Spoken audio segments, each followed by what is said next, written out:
예, 안녕하세요. 김은영 영사입니다. 네.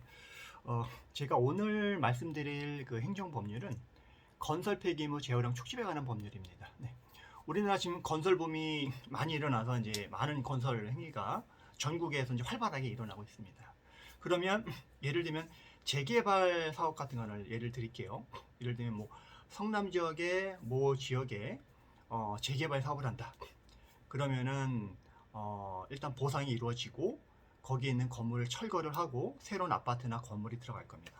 그럼 많은 건설 폐기물이 발생을 하죠. 그래서 이런 건설 폐기물을 처리하기 위해서는 여러 가지 처리업 허가를 받아야 됩니다. 그 관련 법이 바로 건설 폐기물 재활용 촉진하는 법률입니다.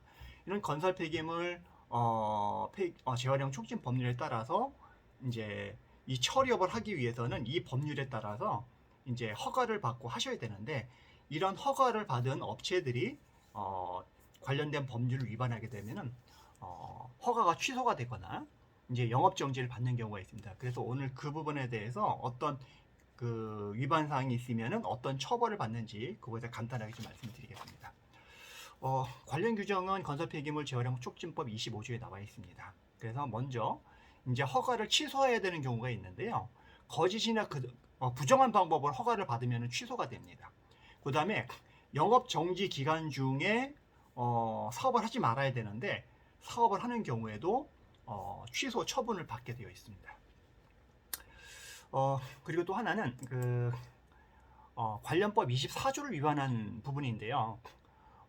건설 폐기물 처리업을 하려면은 어떤 결격 사유가 있습니다. 이 결격 사유가 해당이 되면은 이제 취소를 받는데 예를 들면은 피성년 후견인이라든가 피한정 후견이 됐을 때 파산 선고를 받고 복권되지 않았거나 아니면은 이 관련법 건설 폐기물법을 위반을 해서 징역형의 집행유예 선고를 받거나 집행유예 기간이 지나지 아니하는 경우에도 마찬가지로 이제 처분을 받게 되어 있습니다. 네. 그 다음에 42조 사망을 위반하는 경우도 있거든요. 그래서 명령을 이행하지 않은 경우 이런 경우에도 이제 허가가 이제 취소되는 경우라고 이제 보시면 될 것 같습니다. 그 다음에 법률이 이제 그 6개월 이내 기간을 정해서 이제 영업 정지를 받는 부분이 있습니다. 그래서 이 부분은 이제 건설 폐기물 이제 수집 운반업 처리 기준이나 방법을 이제 위반한 경우에 이 법률이 이제 처벌을 이제 받게 되어 있고요. 또 하나는 이제 허용 용량을 초과해서 이제 건설 폐기물을 이제 보관하거나 했을 때 이제 그런 처벌을 받도록 이제 되어 있습니다. 예. 이어서 그 다음에 그 건설 폐기물 업자들은 이제 전산정보에다가 전산정보 처리 프로그램에 이제 입력을 해야 되는데 거짓으로 입력했을 때도 이제 마찬가지가 되어 있고요. 그 밖에 위반 사항이 이제 건설 폐기물 간이 인계사를 보관하지 않은 경우라든가 기준에 미달하는 경우, 그 다음에 그 21조 5항을 위반을 해서 관련된 규정에 이제 그 조건을 위반하는 경우, 이런 경우에도 그 영업 정지를 받도록 되어 있습니다. 그 다음에 이제 31조 좀 상황을 볼게요. 이거 좀 많이 있는 부분인데, 그 권리 의무를 승계한 자가 이 법률에 따라서 이제 신고를 하지 않는 경우가 있어요. 우리가 그 건설 폐기물 관련해서 이제 양도 양수를 하는 경우에 이것도 마찬가지로 이제 신고를 받거나 허가를 이제 해야 되는 부분이 있거든요. 근데 이거를 안 하고 그냥 넘기는 분들이 있으십니다. 이런 경우에도 이제 영업정지 처분을 받는다라고 이제 생각을 하시면 될 것 같습니다. 그래서 이렇게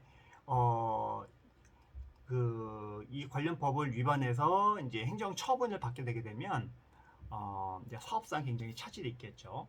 이럴 때 이제 구제받는 방법이 이제 행정 심판을 통해서 구제를 받는 방법이 있습니다. 행정처분은요. 행정절차법에 따라서 일정한 절차에 의해서 움직이는데 가장 기본적으로는 사전통지가 나오고요. 사전통지 위에 청문 절차가 있습니다. 이 절차를 거친 다음에 그 다음에 이제 본 처분이 나오는 그런 순서로 되어 있습니다. 그래서 이 순서를 잘 알아셔야 되고 만약에 행정기관에서 이런 순서를 위반하게 되게 되면은 해당 처분이 절차상 하자가 되기 때문에 그 부분에 대해서는 행정기관에서 다시 절차를 밟아야 되는 부분이 있습니다. 예를 들면 행정절차법상 사전통지를 해야 되는데 그렇지 않고 막바로 예를 들면 뭐 과징금 처분이 나왔다. 그러면 기존의 과징금 처분은 취소가 되도록 되어 있습니다.